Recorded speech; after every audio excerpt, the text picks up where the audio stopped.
Welcome back to the kitchen, guys. Today we've got our first ever viewer request episode. Michelle Saby in Moscow, Pennsylvania asked if I would do cheese ravioli because Easter's coming up, and that's what my grandmother used to make for us on Easter, so I'm really happy to do it. This one's for you, Michelle. Let's get to it.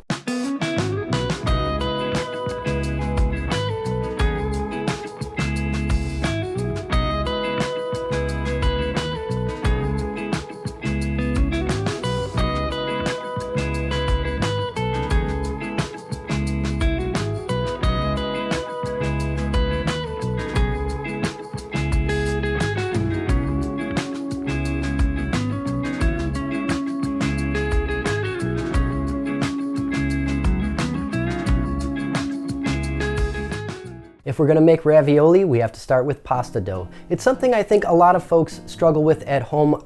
In my opinion, the main reason for that is you get your hydration wrong. Either your dough is way too dry and it's hard to roll out, or it's way too wet and it's sticking together and you're having to use all kind of excess flour and it's just a mess. Getting the hydration right is important because if you haven't done this a lot, you're not gonna have a feel for the dough yet. You won't know if the dough is feeling hydrated enough, too dry, too wet in your hands, because you just don't have the experience. So using my weight formula will give you a perfect dough every time, perfectly hydrated. You won't need all kind of extra flour. You won't have a hard time rolling it out. It's gonna be just perfect. So we're gonna start by weighing our eggs. Doing weight, you just wanna get your bowl onto your scale. There's usually a button on your scale that will have a T. You press it, that's called a tare. It zeroes out the scale so you're not counting the weight of your bowl. Now I'm gonna start with 4 large eggs here. I find that's usually about enough to give me 20 ravioli. And you can go more or less if you want. That's what we're using today. That looks like we have almost exactly 200 grams. I like to weigh in grams because it's more accurate than ounces since they're smaller. 200 grams. Now when we do this, we are gonna use a formula. Like I said, 4 eggs will give you about 20 ravioli, but nature is fickle. Not every egg weighs the same as every other egg. So instead of just saying 4 eggs and then use this much flour, we will weigh our eggs and then we're gonna use percentages to figure out how much flour we need. We want our eggs to be 57% the weight of our flour, and here's how we're gonna do that math. It's very simple. We're gonna use a calculator. Get this calculator where you guys can see it. So we had 200 grams of eggs, 200, and we want that to be 57% the weight of our flour. So we're gonna hit divide, 0.57 equals, that means we need 350.8, that's 350 grams of flour, and that will give us the perfect level of hydration. Let's weigh out that flour. Very important to use the proper flour for pasta. We don't want all-purpose flour here. We need something that has a high protein content so we can have good structure to our pasta. My preferred one, and I will include a link below for it if you want to get it, I love Caputo's pasta and gnocchi blend. I'll put an Amazon link below. That's where I get it. It's a good price. If you don't want to do that, if you want to go to your local store, use King Arthur bread flour, which is very similar, but this one is my favorite, the Caputo. It's imported from Italy and they just do the best pasta flour. 350 grams. For your average pasta dough, just eggs and flour is good enough when you're making flat pastas, but when we're making stuffed pastas, I like to make my dough a little bit more flexible, a little bit more stretchy. So I'll use a 1.5% addition of salt and a 1.5% addition of olive oil. The olive oil will make the dough more supple and the salt will make the dough more elastic, which is great for stretching around, filling, and sealing up that pasta. So when I say 1.5% for salt and oil, that's 1.5% of the amount of flour. So the flour was 350 grams. Again, to get 1.5%, we're gonna multiply this time, not divide, by 0.015. That equals 5.25. I'm gonna call it 5 grams of salt and 5 grams of olive oil. Bobby, why is your olive oil bottle so ugly? That's because I wrapped it in black tape, because olive oil has a lot of phenols and they are affected by light. Light strikes them and it will make them taste off. So I wrap my olive oil bottle in black tape to keep the light off. So just to reiterate, guys, the flour for the perfect ravioli dough, We're using what's called baker's percentages. That's where you start with your flour, which is 100%, and then you add your other ingredients as a percentage. Our percentage of eggs is 57%, and then each of our oil and our salt, those are each 1.5%. I started with the eggs in this case because eggs are basically indivisible. You don't really want to try and cut an egg in half, it's a pain. So we start with our eggs, we figure out what their weight is, then we calculated the flour, then the salt, and the oil. And that will give us the perfect ravioli dough every time, no questions asked. And because we have a formula, we can now make as much or as little dough as we want. One egg's worth of dough makes about 10 ravioli. So you can figure out how many ravioli you want, 10 per egg, weigh your eggs out, use this formula to make a perfect dough every time. Got our flour here. It's gonna go out onto our board. It's always best to do pasta dough in this way, not in a bowl. We're gonna take the bottom of our bowl, by the way, and use that to make our fontana, our well. Just like that. But it's best not to mix in a bowl because a bowl has those sloped sides that will keep forcing all the flour towards the center. It will hydrate the eggs too quickly and you won't be able to work all the flour in. If you can't work all the flour in, then your dough's too wet and you end up with sticky pasta dough that you can't roll out and you're putting more and more flour and it's just a mess. So do it on the board. This way works the best. You don't have to have a board, by the way. You can use your countertop. Eggs going in the center. We're gonna add in our olive oil.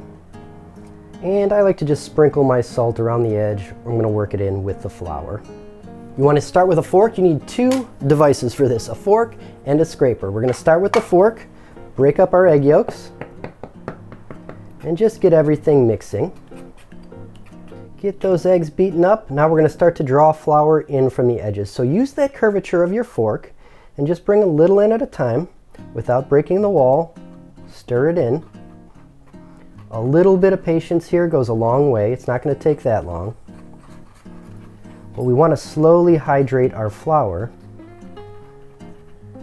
so that we can work as much flour into the egg as possible and have a nice dry dough. As you can see, as you work that flour in, you're eventually going to get a thick paste. That thick paste doesn't want to run all over your board, so you can start to break your walls down without having to be afraid.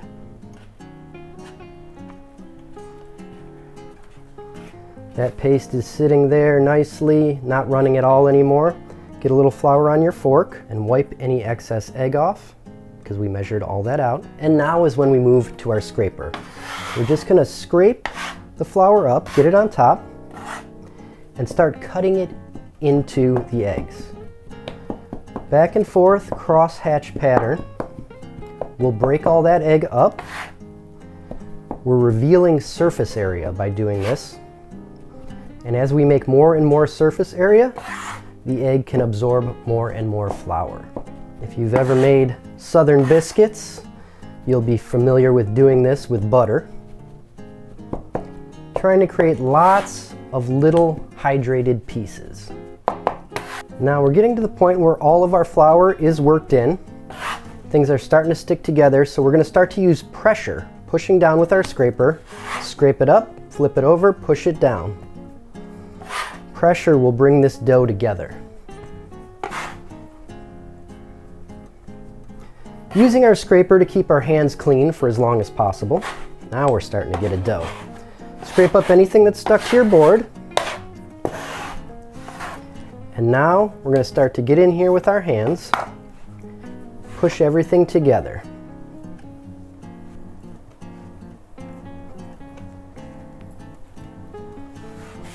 Gather up any pieces, get them underneath, squash them in there. If it's stuck to your hands, you can just rub them together to get any excess off. Use your dough to pick that up. Goes without saying, you should have a very clean counter when you're doing this. We've picked up all our flour now, and we're going to start our kneading process. To knead, we're going to roll the dough back towards us and push forward, back and forth. We're not crushing down anymore. We're going to start working air into this dough, and we don't want to force it out. So pull back, roll forward, and as the dough forms a cylinder, we will then rotate it and do the same thing in the opposite direction. So what we're going to try and do, when we make that turn, I'm going to push down with my thumbs here, make a little pocket, fold over that, and seal that pocket shut when I push forward. That's just working air into the dough. I'm creating little air pockets that then get worked through the dough. Those air pockets create a nice, beautiful, springy texture. Gives you that wonderful al dente bite that everybody loves in good pasta. So push in with your thumbs, roll back, push forward, and that'll seal that air in. And then as you roll, it works it through. We're gonna knead for about 5 minutes, which is a relatively short knead. A lot of people tell you at least 10, but we are gonna make use of time, rest time specifically. Instead of kneading for 10, 15 minutes and breaking our backs, a 5-minute knead with a 15-minute rest will give us the exact same or actually better results. And you don't have to work yourself so hard. Now I can feel my dough getting tight and springy. That's what I want. That's how I know my proteins are developing. I can see that the surface, get a focus, the surface is starting to get kind of craggly. That's what we're looking for. That means that the proteins are getting very tight and they're starting to form bonds. Now in the end, we don't want a craggly surface. That's what the rest is for. When we see that surface starting to get craggly, if that's a word, craggly, we know the proteins have started to bond, and that's when we do our rest, and then we'll come back in 15 minutes and finish off the perfect dough. So I'm gonna make this into a ball. I'm gonna wrap it up in cling film so it doesn't dry out. We're gonna set a timer for 15 minutes and we'll be right back.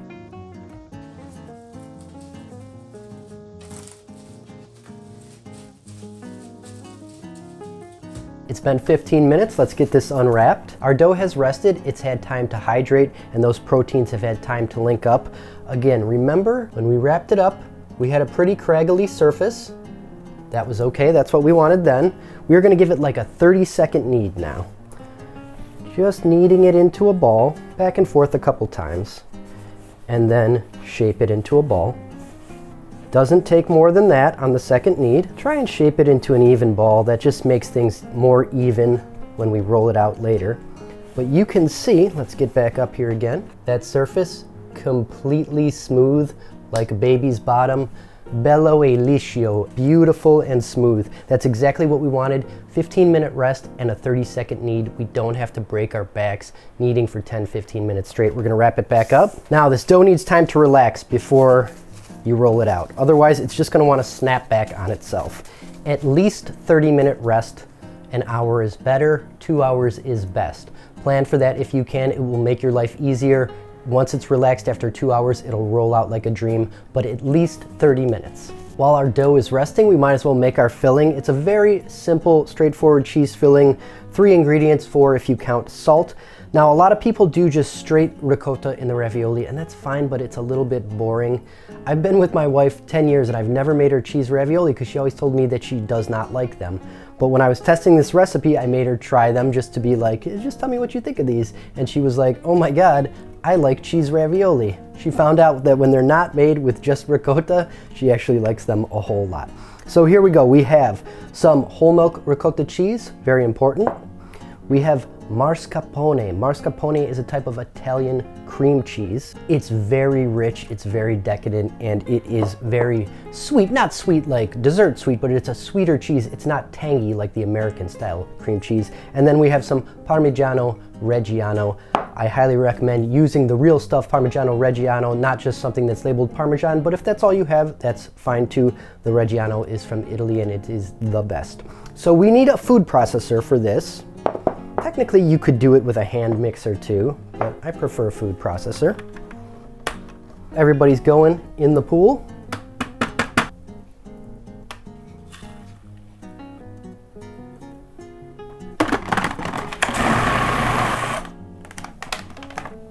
Check out that consistency. Nice and smooth whipped ricotta. It's gonna make a beautiful, might as well give it a little taste, guys, right? Perfect. So rich and creamy and bursting with flavor. Not like a boring plain ricotta. That ricotta is in there, but it's got a lot going on. 2 options for this. The way that you're gonna do your filling.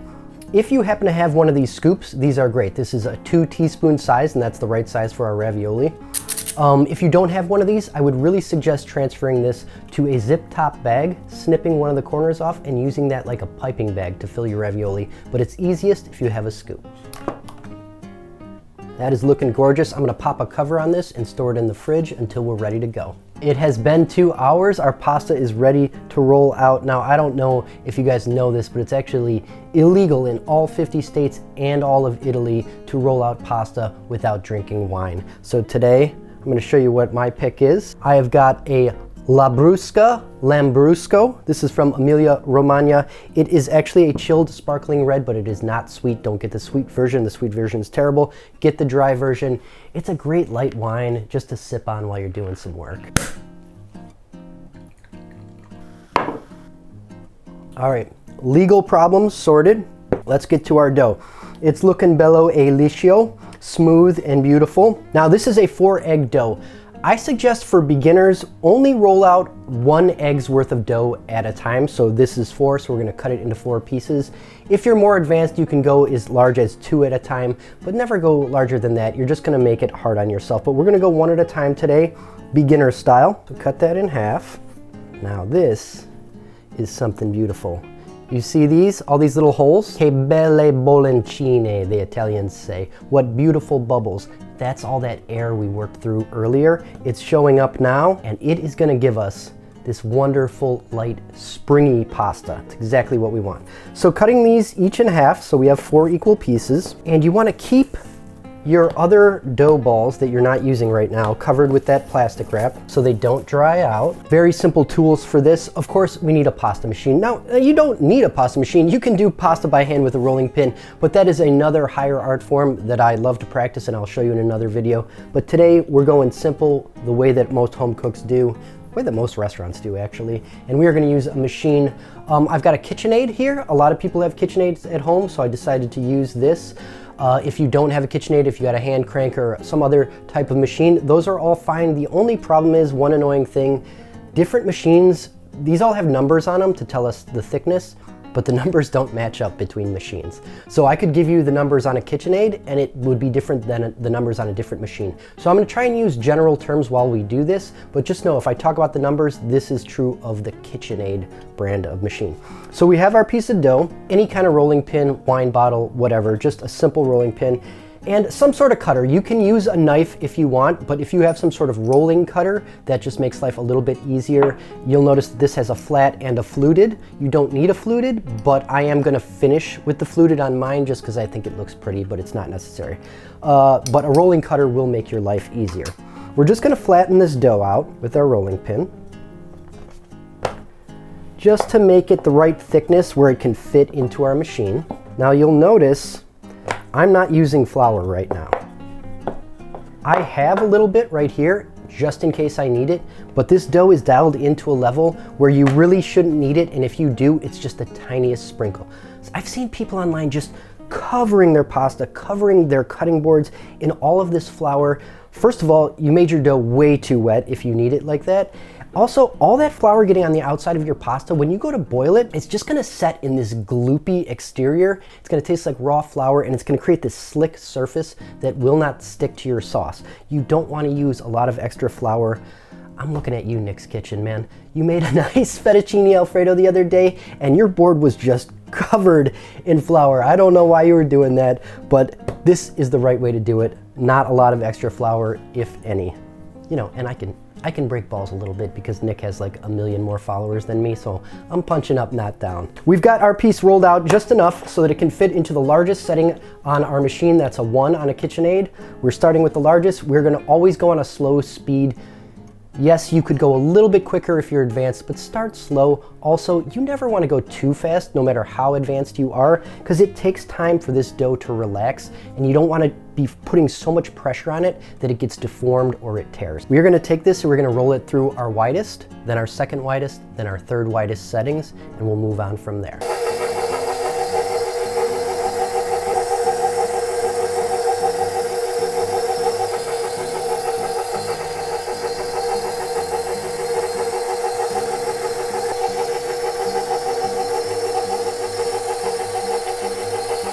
You see, I'm using my whole hands, not my fingertips. I don't want to make indentations in my dough.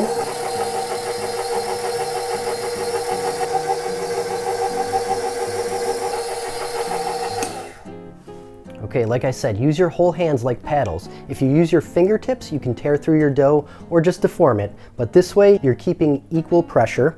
I've rolled that out through the 1, 2, and 3 on this machine. Widest, second widest, third widest.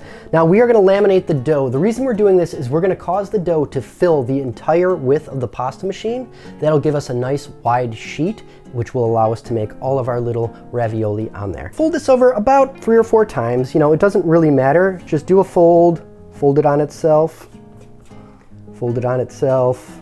If there's a little lip, fold it over again. Now we have a nice folded little package of dough here. One thing a lot of people make a mistake on, you can see there's an open end and a closed end, right? Because we folded it over. They will start to roll it towards the opened end. The problem with that is you stretched the dough this way. If you start to roll it towards the open end, you're now stretching it the opposite way. What happens is you're crossing the streams of proteins. Don't cross the streams. Now your dough will become brittle, it'll lose its flexibility, and that's especially a problem when you're making filled shapes. You want very flexible dough. So don't cross the streams. You're gonna make sure that you turn it so that the closed side is the direction that you're rolling it in. Just get it to a thickness where it can go back into the machine.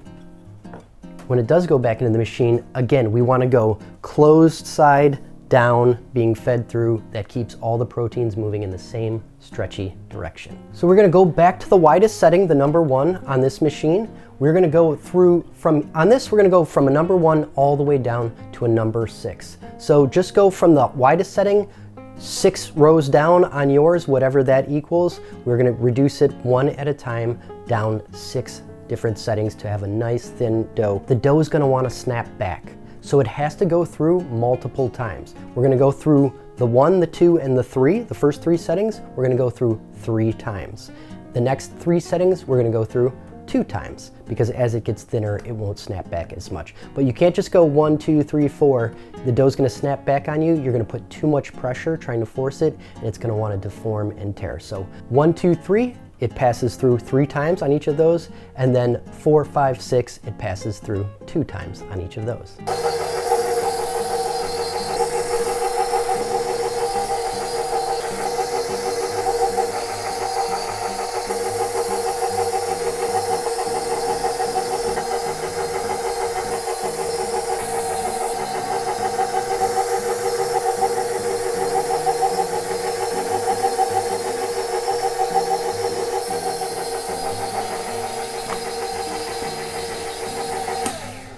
And there we have it.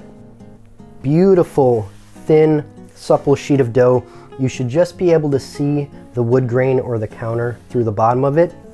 And if you guys want to go 1 shy of the thinness that I did, if you want to stop at a 5 instead of a 6, if you're a beginner, that might help a little bit. Just don't leave it too thick because you don't want chewy ravioli. So we are going to get this filled now. The first step is we're going to get it cut in half. So fold it in half, little crease just so you know where the middle is. Take your cutter, slice it. Got 2 equal sheets now. We have our sheets, we have our filling. Like I said, for a 1 egg portion, usually about 10 ravioli. Hit or miss on that, you know, just use your sheets in a way that works. You want to leave about a 1/2 inch margin to an inch margin worth of dough to work with around each ball of cheese so you can create your seal.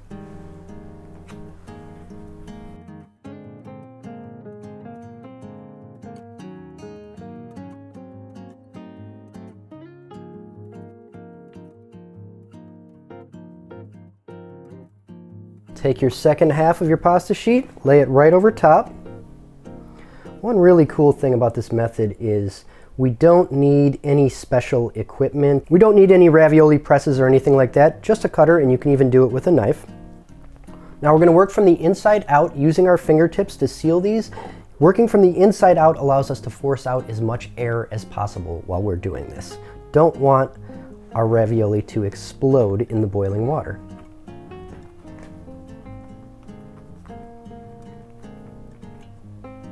And if you need to stretch your dough around the filling a little bit, that's why we made this dough so flexible.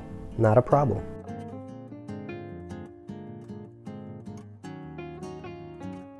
Now start to press, once you have the air out, start to press to make your seals. Get that dough to stick together.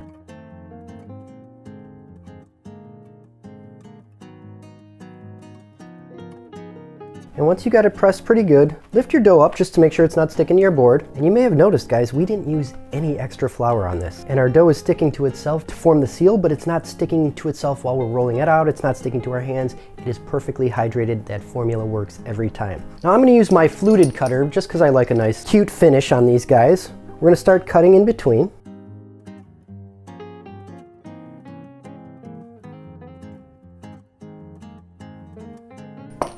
Now once your ravioli are fully separated, what you're going to want to do, press them to what we call single thickness. That just means where the two pieces of dough come together, we're going to exert enough pressure to make them the thickness of one piece of dough. That will form a tight seal and we'll be able to get all the rest of the air out. It'll be a nice tender ravioli, not thick and chewy. So use your thumbs and your index fingers, pressing down all around that filling. Don't crush the filling, just the dough, taking it back to the thickness of one sheet of dough. And that can help you, if you have any creases, it can help you to press out the creases. It can also help you to center up your filling so everything is nice and in the middle. Just make a pretty fluting on there. Get rid of the excess. If you have excess, you can cut it off, but that is a finished raviolo. Raviolo is the singular of ravioli. Ravioli is plural. That is a finished one, and we will go on and do it with all the rest.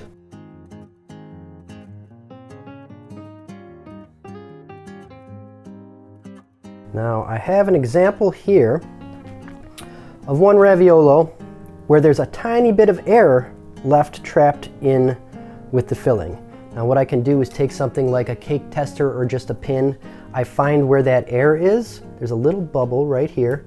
Make a tiny incision away from the filling. That will allow me to squeeze the air out, and then I squeeze that hole to seal it up. And I got a little bit more air on the opposite side as well. It happens from time to time.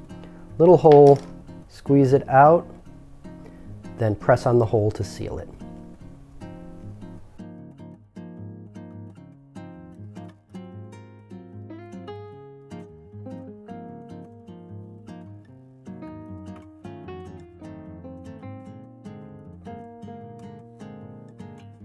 Now, like I said, guys, this dough is perfect and you don't really need flour, but just in case you start to struggle a little bit, if it gets a little sticky on you, I want to show you the right way to add flour. So this dough, I mean, it's not sticky, but we're just going to do it for the sake of demonstration.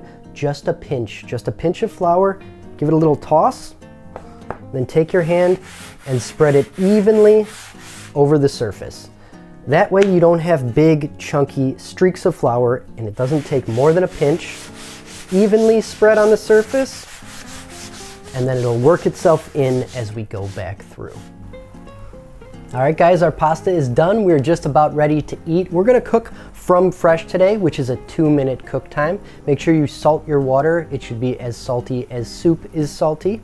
If you don't wanna cook these right away, take this whole tray, pop it into your freezer, let them freeze solid, then you can transfer them to a zip top bag. Store them for up to a month and they'll be good to go. You can cook them right from frozen. It takes about 4 minutes from frozen. Now you can have any sauce you want. I'm doing a simple tomato sauce today, just keeping it light and simple. But cream sauces are great on here, all kinds of good things. Now, one important note, these are delicate stuffed pasta, which means you can't just put them all in the boiling water and then dump it all into a colander, because the weight of that pasta hitting that colander, they're gonna tear open and explode. So you set up your platter, get a little sauce on the bottom first, boil your pasta. You're gonna pull it out with something, something slotted. Make sure it's fully drained. Put it on your platter, then top it with more sauce. That's how you keep a delicate pasta from breaking down when you cook it. Let's get these bad boys in there.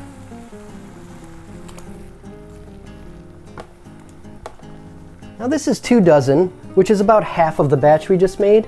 I'm freezing the rest, saving them for later. It's just my wife and I today. We're not gonna eat a dozen apiece, but we'll have some leftovers. Give them a little movement to keep them from sticking together. 2-minute cook time. 2 minutes is up. Let's get them sauced. Like I said, they're delicate now. Make sure you let them drain completely. Tilt them a little bit so the water runs off. You don't want to add a bunch of water to your sauce. These big spiders are really helpful in the kitchen for things like this. I'm going to put a link below if you guys want to get one. A spider is this slotted guy that I'm using. Get these sauced up. Simple marinara today. It goes so well with cheese ravioli, you can't beat it. Now that is a beautiful platter of homemade ravioli. There it is, guys. Let's give it a try. Oh, these are going to be hot.